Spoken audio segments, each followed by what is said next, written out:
Bom dia, meus irmãos, a graça e a paz e a misericórdia de Deus esteja com todos os irmãos. Quero também trazer saudações à nossa igreja, cumprimentos da nossa terceira igreja batista do Porto e dizer que estou feliz novamente de estar convosco, né? E é uma felicidade verdadeira. Eu sei que geralmente todo pastor que vai visitar uma igreja, ele diz a mesma coisa, mas confie que a minha sinceridade ela é verdadeira, tá bom, meus irmãos?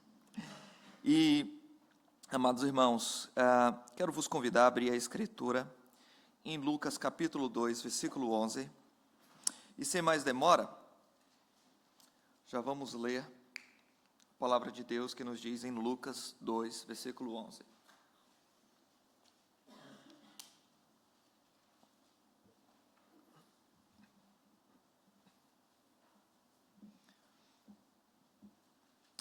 Pois na cidade de Davi vos nasceu hoje o Salvador, que é Cristo, o Senhor. Vamos fazer uma breve oração. Deus amado, Senhor bendito, Rei nosso, oramos a Ti nesse momento, suplicando a Tua graça, ó Deus, enquanto ouvirmos a pregação do Evangelho, que o Senhor, por obra do Teu Espírito, abra o nosso coração, ó Deus, aplique essa palavra à nossa alma e traga transformação, clareza, Senhor, da boa nova de Cristo, que se fez homem para morrer por nós, enviaste o Teu Filho, Senhor, com uma missão de morrer. Ó Deus, que tamanho amor o Senhor teve por nós, e que tamanho amor Cristo Jesus, nosso amado Salvador, teve por nós. Obrigado, Senhor, que essas verdades sejam apresentadas, ó Deus, não só aos nossos ouvidos, mas à nossa alma também, e que o Teu Espírito Santo faça isso de forma poderosa, no nome de Cristo. Amém. Amados irmãos, quando nós chegamos a esse período do dia, ao fim do ano, próximo ao Natal, às vésperas do dia 24, 25, o Natal é aquilo que é mais falado nas igrejas, no comércio, nas escolas, nas praças, no mundo, né? Há alguns fatores positivos nessa lembrança, certamente, e isso significa a influência que o cristianismo teve e ainda tem sobre o mundo, mesmo que este seja secularizado e hoje um bocado descristianizado, mas isso é uma herança ainda cristã que permanece nesse mundo que continua em pedaços. Mas vamos considerar aqui algumas coisas antes de adentrarmos mais especificamente no texto, irmãos. É que, embora o Natal hoje seja ainda muito falado, tá? Mas muitas vezes isso não acontece de forma positiva, nós sabemos. Há um aspecto negativo em que hoje as pessoas comemoram o Natal. Tá? Uma das maneiras erradas em que as pessoas pensam sobre o Natal é o mundo, quando fala do Natal, portanto, do nascimento de Cristo, lembra de Cristo sempre como um bebezinho inofensivo, e isso é pintado, apresentado dessa maneira, um bebê que não tem discernimento das coisas, um bebê inofensivo. O mundo celebra o nascimento de Cristo e esquece da razão deste nascimento. O fato é que Cristo nasceu para morrer, né? Cristo nasceu para morrer por homens maus, pecadores, que se esquecem de Deus e abandonaram a glória de Deus. Cristo não deve, hoje, quando celebramos o Natal, ser considerado meramente como aquela expressão de um bebezinho inofensivo, mas quando falarmos do nascimento de Cristo, devemos considerar o homem que ele se tornou, mesmo como Deus, e que voltará novamente para exercer um julgamento final sobre os réprobos que rejeitaram a sua encarnação, a sua morte e a sua ressurreição. Natal deve ser considerado como um todo, que inclui a encarnação, certamente. O comércio também celebra o Natal, obviamente com propósitos lucrativos, né? Afinal, não existe uma preocupação pela encarnação do Salvador por parte dos senhores lojistas. A glória de Cristo ao visitar esse mundo e a glória final quando visitar este mundo a segunda vez. Então, essa é a forma que o mundo entende o Natal, né? E no cenário religioso? Bom, existem duas respostas ao nascimento de Cristo. Primeiro, muitas vezes na igreja, o entendimento comercial ou meramente de uma prática não refletida sobre o Natal ser repetido nas igrejas, sem considerar a importância extrema que a Escritura apresenta acerca da encarnação de Cristo. Então, muitas vezes, muitas igrejas celebram o Natal como apenas uma mera tradição, é uma data que nós, por conveniência, assim como o mundo, celebramos, nos reunimos com os familiares e é isto. Tá? Jesus nasceu, amém. Então, dessa maneira, o Natal é tratado religiosamente de forma banal também, sem considerar os aspectos importantíssimos da teologia do nascimento de Cristo. Tá? Por outro lado, existem aqueles que são antinatal, não é? Algumas seitas são assim, Testemunhas de Jeová, Adventistas do Sétimo Dia, mas há também algumas igrejas e alguns irmãos que hoje entendem que o Natal é uma coisa que deve ser absolutamente rejeitada, não deve ser mencionado, até a semelhança de movimentos sectários como esse. Bom, essas duas posturas são excessos que devem ser evitados, tá, irmãos? Diante destas formas equivocadas em que o mundo e muitos cristãos compreendem o Natal, o que o nascimento de Cristo nos ensina? Nós veremos a partir desse texto de Lucas 2,11, em paralelo com Mateus capítulo 1, visto que são dois textos que tratam do mesmo evento. Nós teremos três momentos aqui. Primeiro, veremos o relato da encarnação do Senhor Jesus Cristo, como ele é descrito em sua natureza humana e divina. Segundo, veremos a providência divina no nascimento de Jesus. E em terceiro, por último, algumas aplicações. Consideremos primeiramente, lá em Mateus capítulo 1, agora, versículo 21 e 23, diz assim: ela dará à luz um filho, disse o anjo. Ela dará à luz um filho e lhe porás o nome de Jesus, porque ele salvará o seu povo dos seus pecados. Versículo 23, eis que a virgem conceberá e dará à luz um filho, e ele será chamado pelo nome de Emanuel, que significa Deus é conosco, ou Deus conosco. Bom, meus irmãos, aqui nós temos a natureza humana e divina no relato do nascimento de Cristo. Tá? A natureza divina de Cristo é apresentada neste relato da encarnação. Mateus 1, 21 diz: e ela dará à luz um filho, e chamarás o seu nome Jesus, porque ele salvará o seu povo dos seus pecados. Aqui existe uma profunda doutrina sobre a redenção de Cristo, a redenção particular de Cristo. Não diz que ele vem para salvar qualquer um, vem para salvar o seu povo, especificamente. Não vem para salvar o seu povo das doenças físicas. Não vem para salvar o seu povo de pobreza. Não vem para salvar o seu povo de uma baixa autoestima. Não vem com o propósito, primeiramente, nem de salvar o seu povo do inferno. O texto diz que ele salvará o seu povo dos seus pecados. Como dizia um servo de Deus, no século XVII, século XVIII, século XVII, Ralph Vaughan, um puritano, que o pecado é um mal sem par. Não existe nada tão ruim quanto o pecado. O pecado é pior do que as doenças, é pior do que a pobreza, é pior do que a miséria.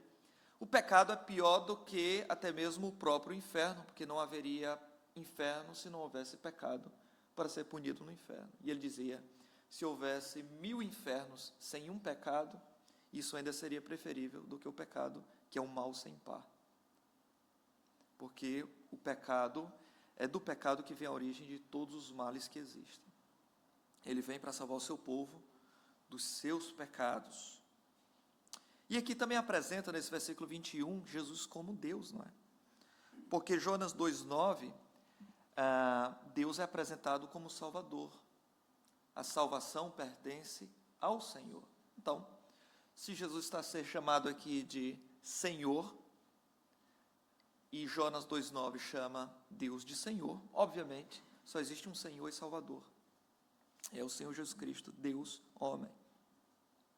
Versículo 23 nos mostra que ele será chamado de Emanuel, que traduzido é Deus conosco. Aqui apresenta a natureza divina de Cristo também, como aquele que está entre os homens.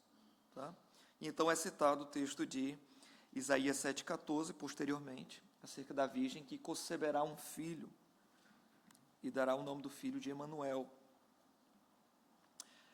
Entretanto, a natureza humana também é apresentada na Escritura de Cristo como primogênito de Maria.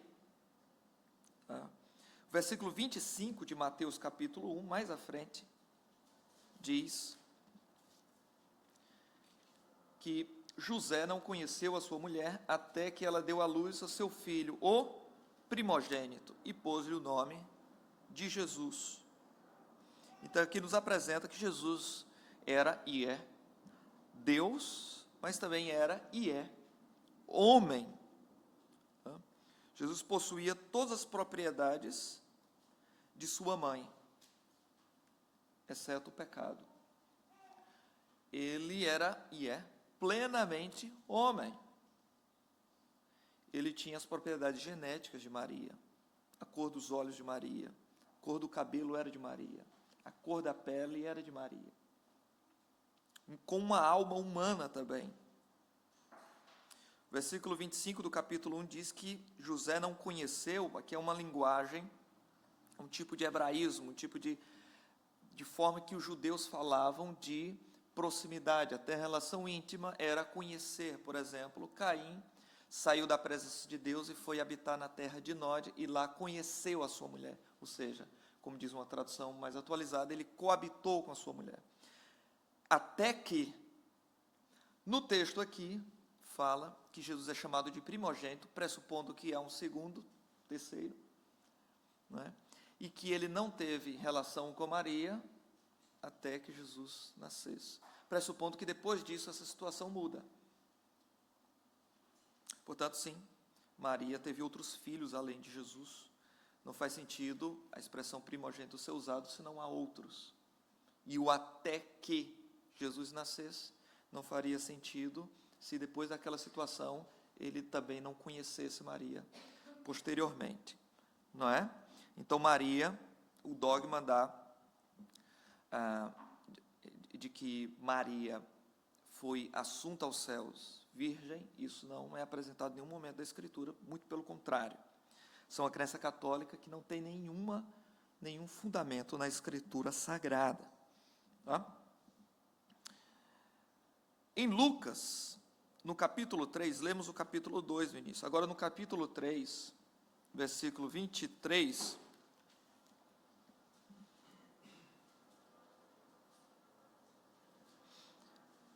diz: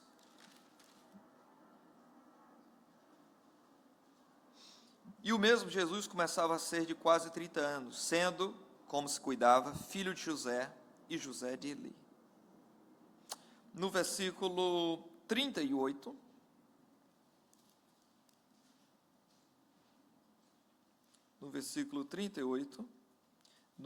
ao fim dessa genealogia, termina dizendo que veio Cainã, e Cainã veio de Enos, Enos de Sete, e Sete de Adão, e Adão de Deus. Então aqui existe uma linhagem humana de Cristo, demonstrando que ele de fato veio de Adão. Jesus, ele somente não se parecia com homem, não era isso, de fato ele era um homem. É um homem, tal como foi Cainã, Enos, Sete e Adão. Na verdade, ele é chamado de segundo Adão, porque ele era um ser humano, foi um ser humano, tal como Adão foi. Mas também se cuidava ser filho de José, dando a ideia de que era assim que ele era conhecido, como filho de José. E nós sabemos que ele era filho adotivo de José. Como homem, Cristo cumpriu toda a lei desde a sua infância. Em Lucas 2:21, observamos lá, e quando os 8 dias foram cumpridos para circuncidar o menino, foi-lhe dado o nome de Jesus, que pelo anjo lhe fora posto antes de ser concebido. Então Jesus foi circuncidado ao 8º dia. E aqui, meus irmãos, nesta apresentação já, podemos observar neste contexto doutrinas maravilhosas. Agostinho, um dos pais da igreja, falava da encarnação como um mistério, porque Jesus já existia na eternidade antes de nascer. Ele que nasceu, antes disso, fez nascer todos os homens. E Agostinho dizia sobre Jesus: ele foi criado por uma mãe a quem ele mesmo criou. Foi carregado por aquelas mãos que ele próprio formou. Em sua infância, ele chorou na manjedoura sem poder emitir qualquer palavra. Logo ele, a palavra sem a qual toda a eloquência humana é muda. É o mistério da encarnação. Nessa apresentação maravilhosa que o Novo Testamento, logo no começo dos Evangelhos, apresenta acerca da cristologia e o nascimento de Cristo, Jesus, o homem-Deus, eterno, onipotente, onisciente, soberano, tal como o Pai e o Espírito, fazendo-se homem, assumindo a natureza de Adão, exceto o pecado, recebendo todas as fraquezas e debilidades da humanidade, exceto o pecado. Agora, irmãos, tendo considerado essa doutrina acerca de quem era Jesus, vamos observar acerca de como Deus trabalhou na história para que isto acontecesse. Observemos agora a providência divina no relato da encarnação de Cristo. Em Mateus capítulo 1, versículos 5 e 6.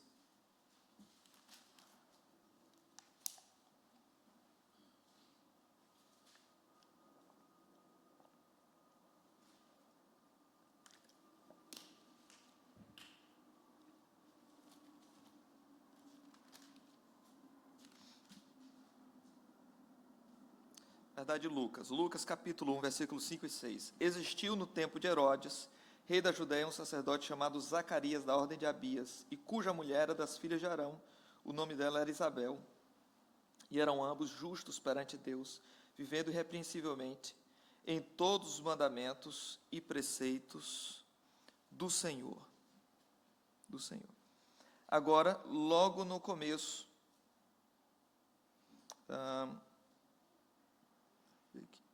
aqui mesmo, nós observamos que no nascimento de Jesus é descrito a parentela de Maria, é descrito sim a apresentação angelical, mas é apresentado também na ordem humana, como Deus foi trabalhando nas circunstâncias históricas e geográficas que rodeavam o relato da criação. Havia, por exemplo, o censo de César Augusto, que obrigava toda a população do império a retornarem às suas cidades. E era a profecia de que o Messias, o Cristo, deveria nascer em Belém da Judéia. tá? Nós observamos o relato dos magos do Oriente do capítulo 2 de Mateus, versículo 1 a 12.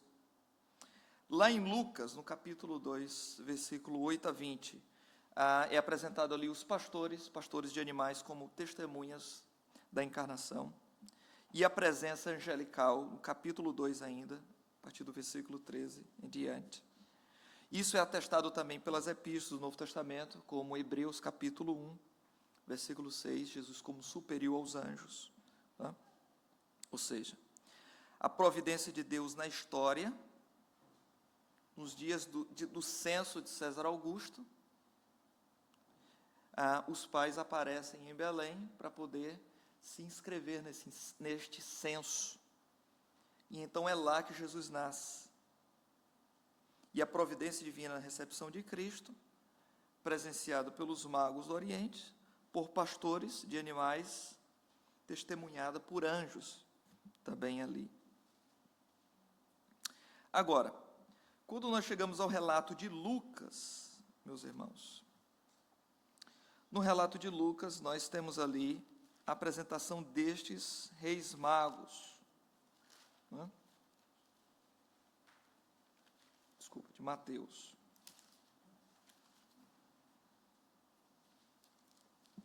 A apresentação dos magos.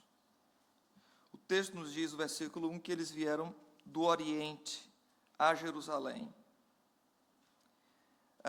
Versículo 7 nos mostra que eles foram chamados por Herodes, que perguntou a eles sobre o tempo em que a estrela que eles procuravam tinha aparecido. Então,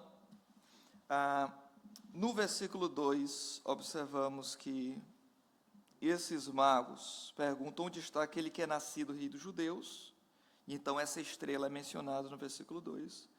No versículo 3, temos a perturbação de Herodes, porque se é apresentado o nascimento de um rei. O rei Herodes, ele já fica preocupado. Versículo 4, ele chama os teólogos da época, os escribas do povo, assim como os sacerdotes. Pergunta a eles, versículo 5. Versículo 6 é apresentada a resposta deles, com base no texto de Miqueias, capítulo 5. Tá? E aqui nós temos tantos pontos importantes, meus irmãos. Primeiramente, é para compreender quem eram estes magos do Oriente, né? Vamos considerar aqui algumas observações. Primeiramente, estes homens, eles não eram reis, não é? Sei que esse nome ele é colocado sempre como se fossem reis magos, né? Mas embora a expressão mago também até aconteça no texto original, mas não é uma boa tradução a gente traduzir mago para hoje, porque dá uma ideia muito esotérica acerca destes homens. É melhor ser traduzida a expressão aqui como sábios. E o texto não diz que eles eram reis. A ideia popular de que eles eram reis veio exatamente por causa da excelência dos presentes que eles traziam. Então, algumas pessoas acharam que ouro, incenso e mirra, então, coisas próprias de reis. Mas não necessariamente, o texto não diz que eles eram reis. O texto, no versículo 1, também não diz que eles eram 3. Né? Como geralmente observamos nos presépios por aí, são reis e são 3. Cada um está com uma coroa na cabeça e são 3. Né? Até quem bote o nome deles. Mas o texto não diz que são 3. Geralmente se pressupõe que são 3 por causa dos 3 presentes. Né? Ouro, incenso e mirra, então cada um levou um presente. Mas não. Podem ser 2 que levaram 3 presentes. Ou 10 sábios do Oriente que levaram 3 presentes. Tá? Versículo 7 fala dessa estrela que apareceu. Mas essa estrela não tinha um brilho extraordinário. Era um brilho normal, por isso que os sábios, eram estudiosos das estrelas, viram, identificaram algo especificamente que eles que estudavam chegaram a essa conclusão. Não era um meteoro, uma coisa extraordinária, né? Era uma estrela comum, mas que eles identificavam devido à sua sabedoria, seus estudos astronômicos, chegaram a essa conclusão. Os magos também não viram Jesus na manjedoura. Versículo 11. Diz: e entrando na casa,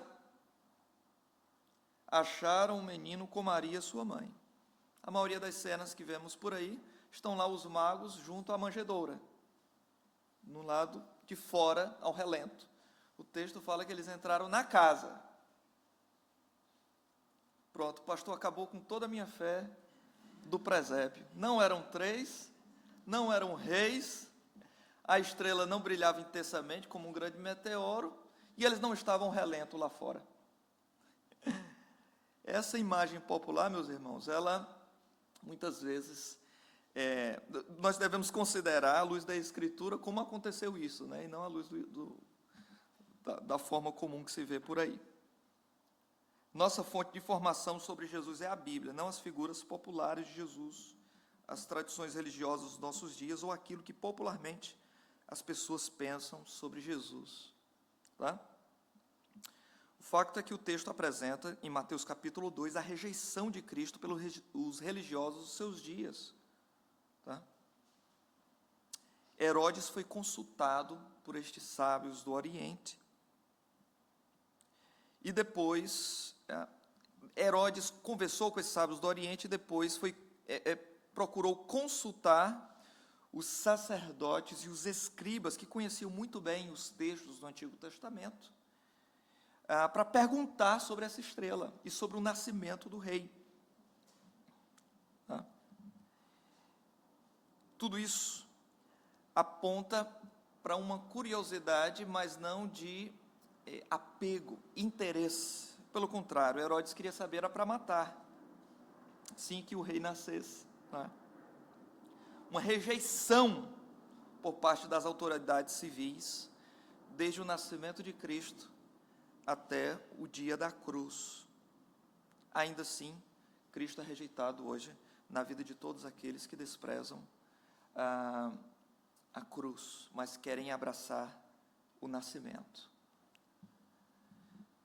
Nós observamos a providência divina também na genealogia de Cristo, se não vejamos. Em Mateus capítulo 1, versículo 1, fala, livro da geração de Jesus Cristo, ou da genealogia de Jesus Cristo, filho de Davi, filho de Abraão. Versículo 3 diz que Judá gerou a Tamar, gerou de Tamar a Pérez e a Zerá, e a Pérez gerou a Esrom, e Esrom gerou a Arão. No versículo 5 diz, e Salmão gerou de Raabe a Boaz, e Boaz gerou de Rute a Obed, e Obed gerou a Jessé. Versículo 6, Jessé gerou ao rei Davi, o rei Davi gerou a Salomão, da que foi mulher de Urias. E versículo 10, Ezequias gerou a Manassés, e Manassés gerou a Amon, e Amon gerou a Josias. Irmãos, existe uma teologia profunda sobre a salvação de Deus no meio das genealogias. Uma riqueza da operação divina na história da humanidade, a redenção através dos anos, mencionados nos nomes aqui presentes nessa genealogia. Uma genealogia com profunda teologia da encarnação e da soberania divina, salvando, redimindo e restaurando pecadores. No versículo 1, observamos que Jesus ele veio da descendência de Davi. Ele é o descendente prometido a Abraão, no qual todas as nações seriam benditas nele. É por isso que começa dizendo isso, que ele veio de Davi e ele veio de Abraão. Ele tem o seu caráter real como rei e ele tem todas as promessas de Abraão. Porque todos aqueles que têm a fé em Cristo, tal como Abraão teve a fé em Deus, são filhos de Abraão, os que são da fé. Então, para ele ser o Messias, ele teria que vir da descendência de Abraão, e para ele ser rei, ele teria que vir da descendência de Davi. Deus usa servos fracos, também observamos aqui nessa genealogia.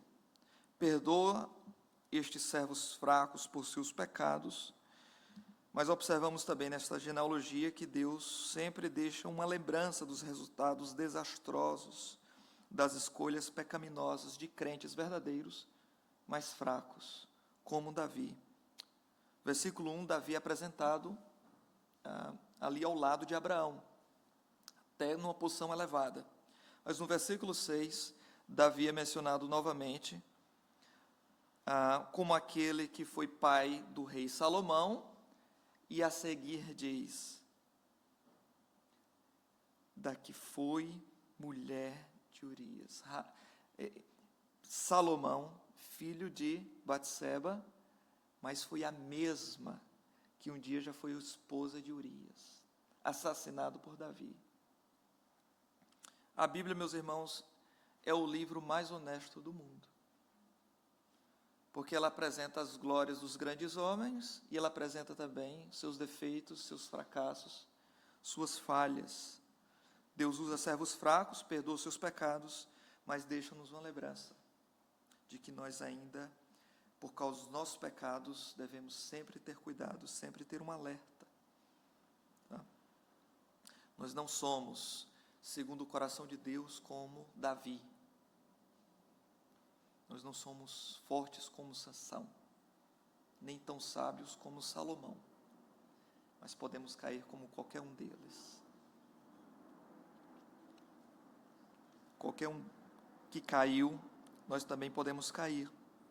O versículo 3 nos fala da história trágica de desobediência e imoralidade de Judá e Tamar, presente na genealogia de Cristo, versículo 3. E Judá gerou a Tamar, de Tamar a Perez, e a Zerá, e Pérez gerou a Esrom, e Esrom gerou a Arão.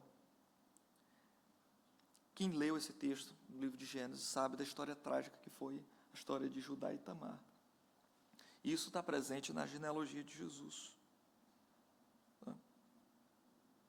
A história trágica de desobediência e imoralidade de Judá e Tamar. Aquilo que poderíamos esperar como o pior que aconteceu ali, posteriormente vemos o Senhor fazer surgir dali a descendência do Messias, a partir de uma tragédia familiar.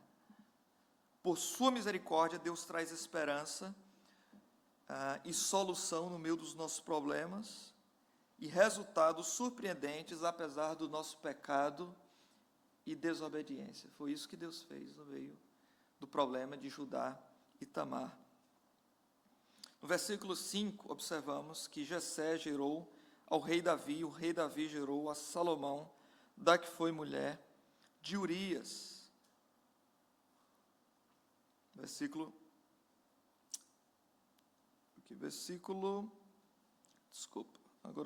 6, né? 6. Que foi mulher de Urias. No versículo 5 agora, e Salomão gerou a Raabe, de Raabe a Boaz, e Boaz gerou de Ruth a Obed. Aqui nós observamos, irmãos, na genealogia de Cristo, uma prostituta convertida, salva pela graça. E vemos o nome desta mulher mencionado 2 vezes no Novo Testamento. Uma aqui, no relato do nascimento do rei, do Messias, e a outra lá na galeria dos servos de Deus, em Hebreus capítulo 11, ao lado de Abraão e Moisés, está lá Raabe, a prostituta convertida. Tá? E o que dizer de Ruth, também mencionada aí no versículo 5, Ruth é uma moabita, né? Uma gentia.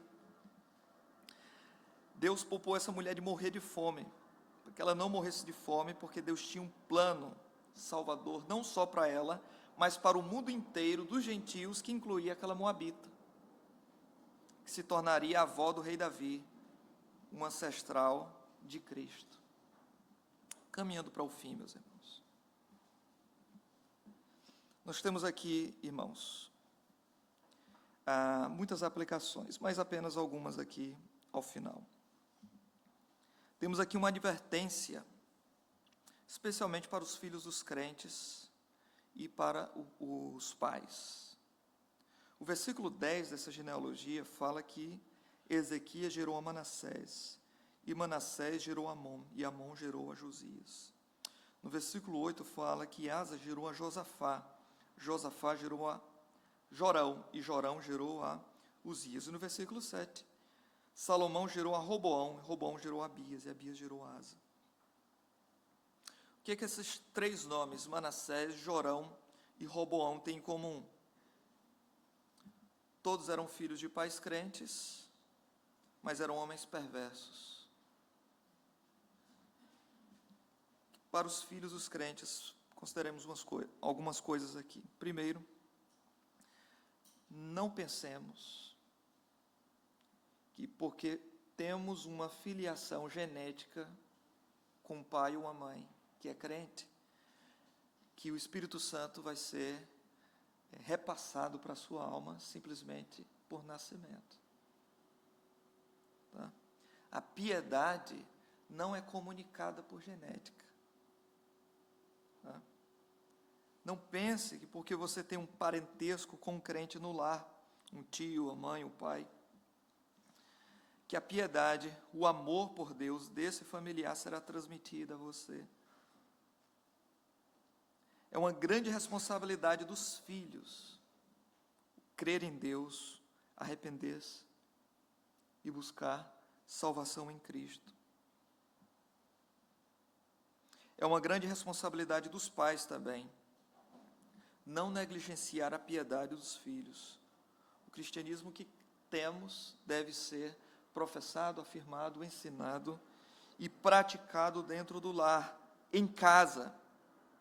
No dia final, pais negligentes responderão diante de Deus, também pela vida de seus filhos, embora a salvação seja individual. É verdade também que a Escritura apresenta que nós temos uma responsabilidade para com os nossos filhos. Tá? Às vezes alguns pais, eles colocam mais barreiras que o coração pecaminoso do filho já tem. Tá? E eles ajudam o coração descrente do seu filho a ficar cada vez mais contra Cristo, contra a sua igreja, e dão uma ajudinha para acelerar mais a ida do seu filho para o inferno. Os nossos filhos não nascem crente. Ninguém nasce crente, nós sabemos disso. Para ir para o inferno, nós somos descendentes de Adão, pecadores como ele. Para ir para o inferno, basta nascer. Assim são os nossos filhos. Mas tem pais que dão uma acelerada, não é? Negligencia o culto doméstico, não é? Às vezes considera o culto a Deus, o culto público, de pouco valor, não encaminhando os seus filhos para estar com o povo de Deus, não é? Não tornando o Cristo mais palatável, mais desejável aos filhos, tornando um peso a fé cristã, tornando a igreja uma coisa horrorosa diante dos filhos, às vezes falando mal da igreja de Cristo, dos irmãos em Cristo, do pastor, do diácono, do presbítero, bispo, sei lá o quê. Na frente dos filhos, não se surpreenda quando o seu filho crescer odiando a igreja. Ele aprendeu com você. Tá? Nós devemos encaminhar os nossos filhos para a fé e retirar todos os impedimentos, tá, que possam se colocar diante do seu caminho. A piedade não aparece por transfusão de sangue, não é repassado também geneticamente dos pais para com os filhos. Tá? Um homem tão piedoso como Ezequias teve um filho tão perverso como Manassés. Isso pode acontecer com qualquer pai. Que isso aconteça a despeito, apesar do nosso ensinamento, e não através dele ou da nossa vida. Observamos aqui também, meus irmãos, em segundo lugar, outra advertência para imitarmos a alegria e o desejo dos anjos pela salvação dos pecadores. Lucas, capítulo 2, versículo 14, apresenta isso, né? No fluxo da narrativa, é apresentado agora os anjos louvando. Glória a Deus nas alturas, paz na terra, boa vontade para com os homens. A pergunta que fica é: se é pecado celebrar o Natal porque os anjos estão pecando aqui. Claro que não. Os anjos estão glorificando a Deus porque Deus se fez homem. Os anjos estão celebrando a encarnação, o Natal, glorificando a Deus. Agora, algo muito interessante, irmãos, é que eles glorificam a Deus, eles se alegram em Deus, não só porque Cristo nasceu, isso é tremendo, mas porque Cristo nasceu para redimir pecadores. É isso que diz Lucas 2,14. Os anjos nunca foram salvos de nada, irmãos. Eles ainda estão, os anjos que permaneceram no seu estado de perfeição, eles estão preservados nesta perfeição sem pecado. Contudo, ainda assim, estes seres celestiais louvam e se alegram em Deus pelo nascimento de Cristo para salvar os homens. Irmãos, quão maior deveria ser a nossa busca por pecadores e a alegria pela salvação deles. Nós, que fomos alcançados por essa graça que nenhum anjo foi, deveríamos ter uma maior busca, maior intensidade e alegria por ver uma alma salva. Porque nós experimentamos a misericórdia divina, coisa que nenhum anjo experimentou. Nós observamos também aqui, em nossa terceira aplicação, meus irmãos, o relato dos principais sacerdotes consultados por Herodes sobre a ocasião do nascimento de Cristo. Capítulo 2, versículo 3, diz que o rei Herodes, ouvindo isso, perturbou-se, e toda Jerusalém com ele. Versículo 4, diz que congregado todos os príncipes dos sacerdotes, os principais das sinagogas, os escribas do povo, perguntou-lhes onde havia de nascer o Cristo. E eles disseram onde. Há aqui, irmãos, uma aplicação sobre o perigo de termos o conhecimento que não é santificador. Esse texto fala de um conhecimento que pode levar alguém à indiferença para com Cristo, embora saiba muito bem, teoricamente, sobre ele. Os principais sacerdotes sabiam o lugar do nascimento de Cristo, a referência bíblica, inclusive, citaram isso, né, em Miqueias, mas esse conhecimento não levava os fariseus nem Herodes à adoração. Eles tinham a doutrina na mente, mas o coração estava vazio de Deus. A familiaridade com o sagrado pode ser perigoso para o homem. J.C. Ryle dizia uma coisa interessante. Há duas formas em que uma alma pode ser destruída. A primeira é escorregando direto em grandes pecados de imoralidade e de escândalo. A segunda é descendo aos poucos nos degraus da indiferença. E um outro, chamado Thomas Watson, falava que, às vezes, o muito conhecimento e a luz da revelação bíblica que um homem tem pode ser um candeeiro que ilumina com mais facilidade o seu caminho para o inferno. Estes homens tinham um grande conhecimento sobre a palavra de Deus, mas isso não levava-os à adoração. É um triste fim para alguém, arrolado entre os nomes da membresia de uma igreja, descobrir que no último dia o seu nome não estava no livro da vida e que a salvação era motivo de indiferença para a sua alma. Devemos reconsiderar a situação da nossa alma, meus irmãos, e buscar em Deus arrependimento e mudança. Observamos aqui também, no capítulo 2 de Lucas, no versículo 8, é dito: ora, havia naquela mesma comarca pastores que estavam no campo e guardavam durante as vigílias da noite o seu rebanho. Versículo 8. Versículo 9 diz: eis que um anjo do Senhor veio sobre eles, e a glória do Senhor os cercou de resplendor, e tiveram um grande temor.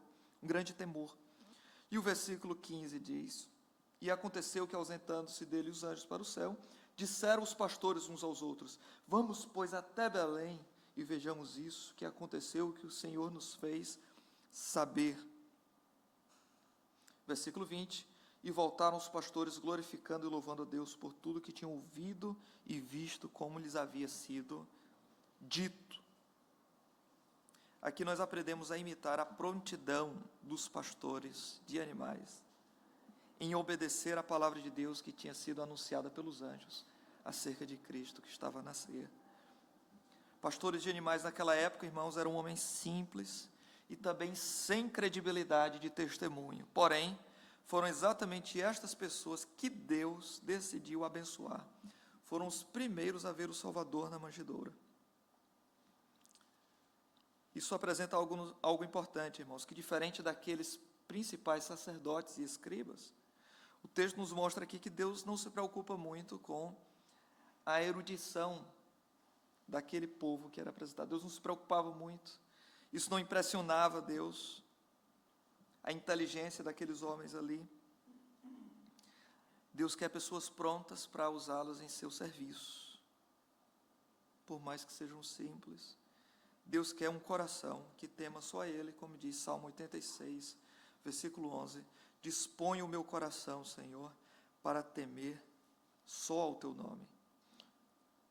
Nós temos um coração que teme a Deus, sim, de facto, mas não é essa a oração de Davi. Dispõe o meu coração para só temer o Teu nome, porque nós tememos a Deus, mas tememos outras coisas também. Estamos divididos com outras prioridades, infelizmente, muitas vezes. Um coração que conhece bem a Deus é aquele que teme e o ama. Um coração que o ama é aquele que o obedece. A evidência que se conhece a Deus é a obediência a Ele. E por último, e não menos importante, temos aqui, irmãos, uma aplicação sobre termos como certa a nossa confiança em Cristo. Cristo pisou na terra, quis ser homem, embora os homens, desde o Éden, sempre quiseram ser Deus. Essa era a tentação da serpente, como Deus serei. Cristo assumiu a nossa natureza humana e não há uma área da nossa vida, exceto o pecado, em que Ele não saiba por experiência própria e de forma muito mais intensa qual é a nossa dor, a nossa aflição, a nossa dificuldade. Se você tem, ou algum de nós aqui, alguma situação financeira difícil, irmãos, Jesus nasceu na pobreza, viveu na pobreza, não tinha onde encostar a cabeça. Se você está sendo tentado em cair em pecados antigos, o Senhor sabe o que é ser tentado. Inclusive, Ele foi tentado pelo diabo em pessoa, coisa que nenhum de nós aqui foi tentado assim, neste nível. Se você se sente destruído por ter sido humilhado, o Senhor Jesus sabe muito mais do que nós o que é ser humilhado. Ele foi desprezado durante o seu nascimento. Ele foi desprezado pelo próprio povo, foi desprezado por gentios, ele foi cuspido na face, rasgaram-lhe as vestes, foi deixado nu no frio e bateram-lhe no rosto. Profetiza, quem te bateu? Deram de beber vinagre a Cristo em sua sede. Irmãos, nós somos pecadores, e uma humilhação até nos ajuda no processo de santificação, mas Jesus, Ele não era digno de nenhuma humilhação. Ele nunca mereceu um tratamento tão vil como foi dado a Ele, mas Ele sabe o que é ser humilhado, mais do que nós. Se você se sente desolado por ter sido abandonado por alguém, um abandono de amigo, parente, amoroso, Jesus sabe o que é ser traído e abandonado. Ele recebeu um beijo de um amigo que o levou à morte. Seus amigos o abandonaram. Pedro negou, inclusive, 3 vezes, usando o nome de Deus para isso, rogando pragas. Se você se sente desanimado, lembre bem que Jesus, Ele sofreu coisas muito maiores do que o desânimo, dores físicas. Você se sente com enfermidade e desanimado por isso. Jesus, ele é identificado na Bíblia como um homem de dores. Este é o seu bilhete de identidade, homem de dores. Ele foi atravessado nas mãos e nos pés, cuspido teve a sua testa rasgada com espinhos grossos, e nunca nenhum de nós saberá o que é isso. Se você se sente triste, melancólico, o texto nos apresenta que Jesus passou por momentos de luto intensos, como por exemplo o de Lázaro, e ele teve um sofrimento emocional intenso também, inclusive o levou a suar sangue pelos poros, e nenhum de nós sofrerá tanta pressão emocional como ele sofreu. Hebreus 4,15 diz: não temos sumo sacerdote que não possa compadecer-se das nossas fraquezas, mas sim alguém que como nós passou por todo tipo de tentação, porém sem pecado. Ele sabe o que é sentir frio, dor, tristeza. Se você tem pouca fé, Deus age com pessoas ou em pessoas com pouca fé. O importante não é o tamanho da fé, mas sobre quem essa fé é colocada, num Cristo forte. Agora Jesus está no céu, conversando, está ao lado do Pai, e intercedendo acerca de mim e de você. E o Pai atende a oração do Filho. O Filho sabe o que é sofrimento na carne, e assim nós podemos recorrer a Ele em oração, sabendo que Ele, como nós, sofreu, e Ele ressuscitou, e que um dia nós ressuscitaremos. A mensagem da cruz envolve o nascimento, mas envolve também a morte e a ressurreição. Vamos orar. Obrigado, Senhor, por essa palavra. Obrigado pela Tua bondade, Senhor. Que o mistério da providência de Cristo, seu nascimento, ó Deus, fique claro diante dos nossos olhos, ó Deus, e que isso mude, ó Deus, a nossa vida, o nosso coração e a nossa caminhada contigo, Senhor. Em nome de Jesus, amém.